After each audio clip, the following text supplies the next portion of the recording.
Sa pagluluto ng pork pata humba ala Kuya Dudut, kailangan natin ng pata ng baboy at liempo, bawang, sibuyas, paminta, asin, toyo, pineapple juice, lemon lime soda, dahon ng laurel, tausi o black beans, at bulaklak ng saging. Yung mga karne natin na gagamitin ay luto na, napalambot na, Pinalambot. ng tamang-tama. Ang gagawin na lang natin, for color and for, Crispy. yes, i-sear na lang natin siya. Ibabrown natin siya. Okay. Kailangan natin mag-ingat kasi dahil mataba ang parte na ating piniprito, matalsik yan. Basta mataba matalsik. Oo. Yan, tama. Hindi ka natatakot, ha? Dyan, Kuya Dudut! Huwag ka lang matakot, tangkihin mo lang lahat. Tama, bawal matakot.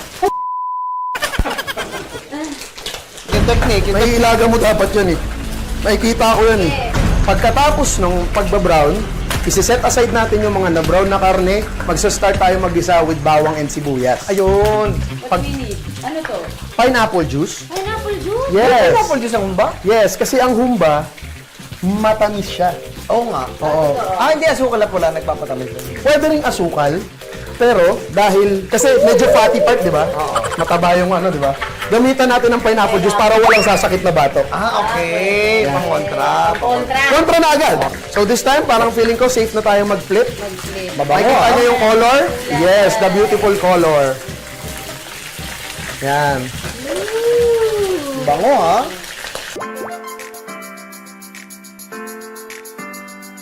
Sa pag-isa, unahin na natin yung bawang. Aha, bawang. Dapat bawang na brown yan. Sibuyas. After ng gisa natin, ibabalik na natin yung mga karne. Hindi ka mo mapipigilan? Hindi. Sige, tuloy na. Dali na natin. Babalik natin siya na parang pinagtripan lang natin siya. Aha. Yan. Pwede tayong mag-season. Pepper. Salt and Aha. pepper. Asin. Pagkatapos niyan, pwede tayong toyo. Ayun. Para naghahang ka. Ayun. Yan. Diretso mo ng adobo yan. So parang ganun talaga siya. Talaga? Adobo siya na ba? medyo matamis. Saan mo naman natutunan itong Oo nga. Yung humba na may... Ay, kung di nyo na natatanong, meron akong roots ng Bisaya. Kasi my mom is a Bisaya. waray? Saan sa... Bisaya talaga, Cebuana. Cebuana, kaya Marunong ka naman magbisaya. Gamay. kasabot pero hindi ka ba lumusulti? Kasi sinabi, oo, parang hindi. Marunong makaintindi pero hindi marunong magsalita. Ang gagawin na lang natin talaga dito is palambutin pa ng sobra yung karne. Dahil pata yung gamit natin. Maglalagkit siya. Dahil sa mga bones and collagen, maglalapot yan siya. So, pwede na nating ilagay yung ating pineapple juice. Naglalaban yung alat tsaka yung tamis. Yan. Yan. Para magagawa ko rin to, Yan. Madali lang naman no? Tapos, dahil nga may pineapple juice na kayo, kahit hindi na kayo mag-lemon lime soda, pero dahil nandito na, bakit pa natin hindi gamitin? We also add our laurel. Ayun! Din yan, pampaamoy. Yan. Tsaka lasa rin. Pwede na rin nating ilagay ang ating black beans. Okay. Lagay na rin natin yung banana blossoms. Ayun.